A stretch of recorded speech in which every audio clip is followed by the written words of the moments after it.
Hello once again, and welcome to the Clear Skies Retirement Podcast with Jay Kirkwood of Secure Financial Management. My name is Randy Cook, and each week, Jay and I get together to talk through some of the headlines. There's a lot out there right now that we're talking through.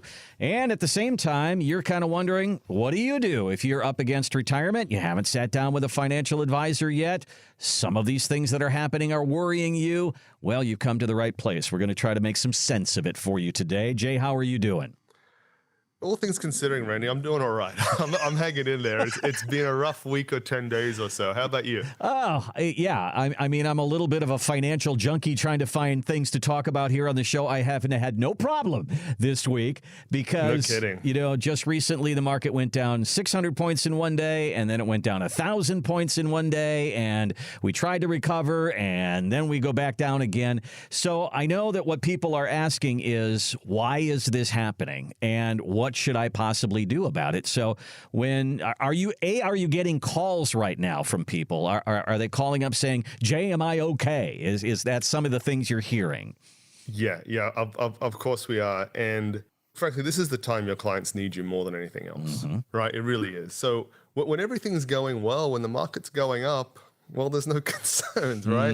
So the phones are relatively more quiet. Of course, this is concerning, understandably so, right? This is concerning for people.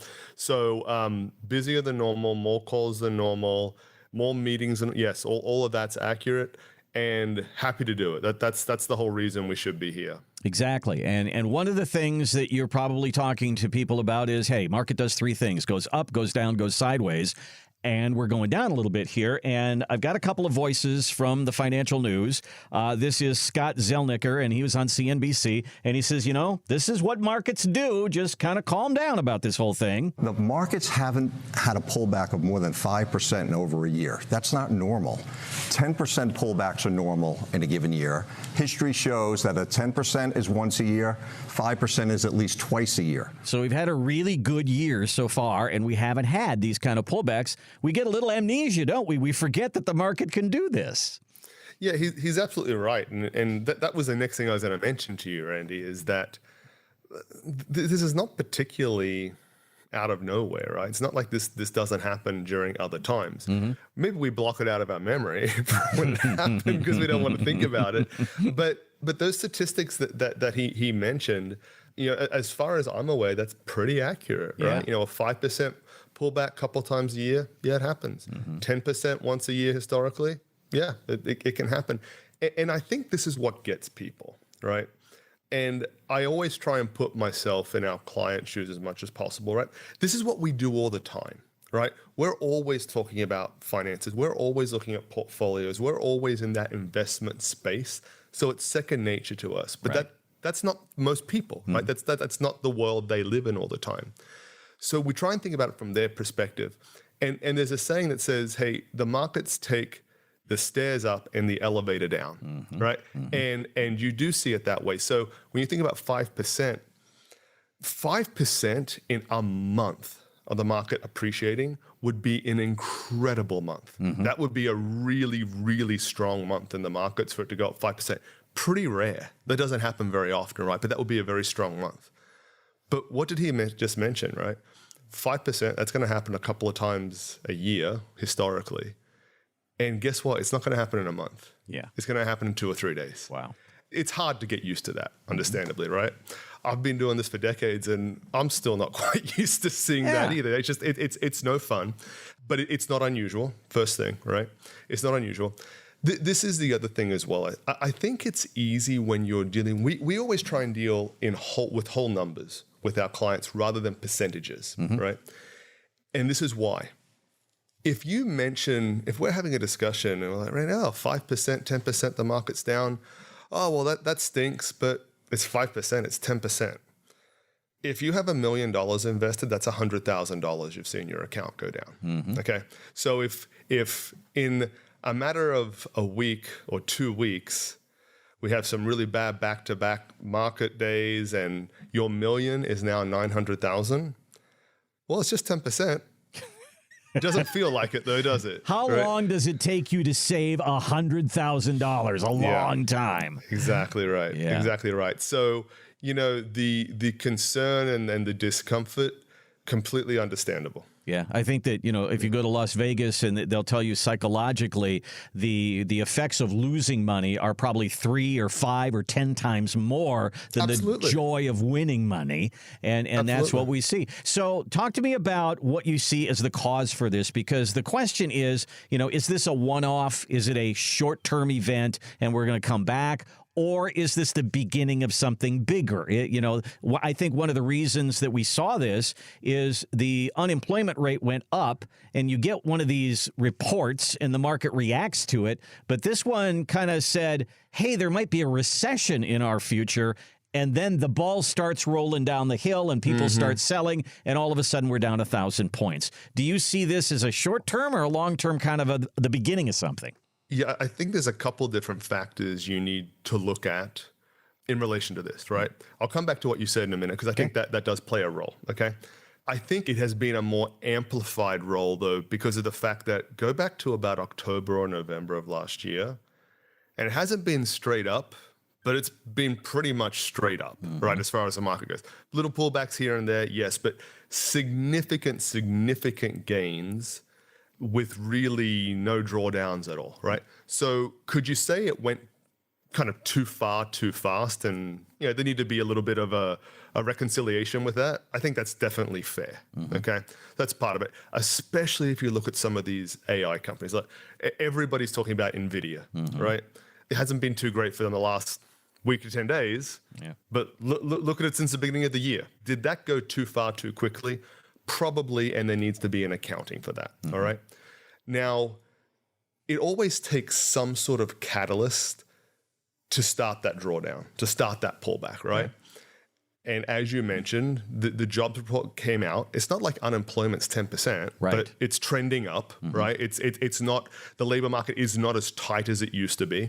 And we're seeing that here. I said about 6 to 8 months ago to one of my clients, it's like, I think the labor market's starting to soften a little bit, because there have been layoffs with different companies, over the last several years, right? And there's a big employer we work with here in town. A lot of our clients have retired from that big employer, and they're going through some layoffs as well right now. And, for years we've seen them coming through, and this is the change that we saw recently, right? People were being laid off. They're very fortunate they were getting severance packages. Okay, so they were able to have 12 months, 9 months, whatever it was of pay, gives them a bit of a bridge to find a new job. And most of those guys were finding jobs in 4 weeks, 3 weeks. Okay, very quick. And then it started to shift.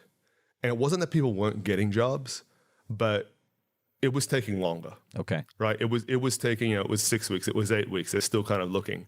And so that lines up with what we saw versus the data that's coming out, right? So that makes sense to us. And for a long time now, we've heard this idea of, hey, we're going to have a soft landing, right? We're going to have a soft landing. We're going to be able to raise interest rates, get inflation under control, and there's going to be essentially no negative side effect to the economy, right?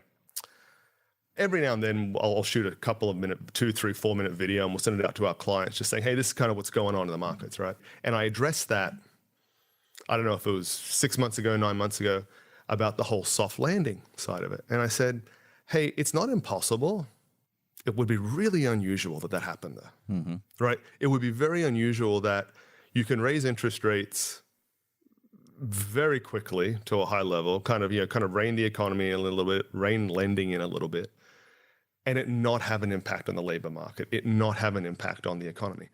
That's not to say that this is a depression sort of thing, right? It's not that. It's just the economy does have cycles it goes through. And it would be unusual to go through those sorts of events economically and have no negative repercussions. Gotcha. So now we ask, what do we do? Where do we go? And it's going to be different for everybody. If you're 30 or 40 years old, the answer is very different than if you're 60 or 65 or 70 years old and getting close to retirement. And one of the things that we hear all the time is as you get closer to retirement, you should de-risk your money. You should have less money in the stock market, and you'll have less up and down like what we just seen. It's another one of those voices on CNBC saying exactly that. Right now, you want something that's a bit recession-proof, because the bond market, with the moves that we're seeing, they're screaming at us right now to tell us that they think we're looking at a recession. again. So this sort of bodes for a bit more of a defensive posture until we can really see if this is a temporary storm or bumpy landing, so to speak, or if it is indeed a harder landing. All right. So when someone says be defensive with your money, you need to de-risk your portfolio because you've got way too much up and down money in the market. What does that mean to you as far as nuts and bolts and actually doing that? What does that mean? Yeah, I think what he's getting at here is, if you've been more aggressive, yes, you've seen some growth, but you've also seen the volatility that you're really exposing yourself to as well, right? Mm-hmm. And this is the bigger problem with those sorts of comments. By the time someone's telling you that, it's too late.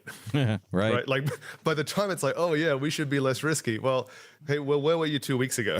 Where were you 3 weeks ago when I really needed you, right? Right. So rather than talking about, hey, trying to time this market and invest in this sector at a certain, whatever it is, you need to have your risk appetite lined up with what your portfolio is, right?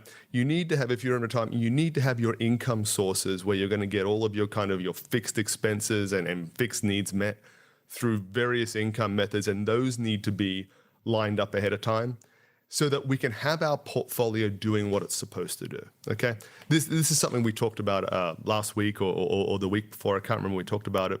But I said what we find with a lot of portfolios and investments people bring to us is it's so common. I can basically tell people what they're trying to achieve before they even show me their investments. They're like, yeah, I want it to grow. Mm-hmm. I don't want to lose much money at all. I don't want too much volatility. I need some income. I need access to it. There's all these things that we're trying to demand from a portfolio. And it's not that you can't try and craft this thing to do all of those. Just they're not going to really do any of those efficiently or effectively if you're trying to do that many things, right, with your portfolio. So what's going to end up happening is, well, I want this to grow, but I don't want too much risk. Okay, well, we can't be too aggressive then. And the market goes up, I'll have a strong market. Yeah, I'm kind of disappointed I'm not getting more growth. Mm-hmm. Okay, I hear you. We have days like the last week or so where we have significant volatility hit very quickly. Whoa, I didn't realize I was so exposed to all this because I didn't want too much risk, right? And also, the stuff I'm investing in, it's not really, it's giving me some income, but it's not really giving me as much as I wanted. And like I said, can you attempt to do it? It's not that you can't attempt to do it. I think you're going to find that you don't, it's not going to do any of those things particularly well to the degree that you want. If all of this that's going on right now really bugs you, this is kind of a flare. This is kind of a sign to you that you probably don't want this much money in the market. You took a look at your account. It's down $12,000 or $25,000 or even more. And you go, gosh, how long did it take me to save that? Well, that's a sign. Let's talk about pulling back some of that risk. That is a meeting with Jay and the team at Secure Financial Management. Give us a look at retire210.com. retire210.com. And if you've enjoyed this podcast and you want to hear more, hit that follow or subscribe button on your favorite podcast platform. And again, thanks for listening to the Clear Skies Retirement Podcast, and we'll see you next time.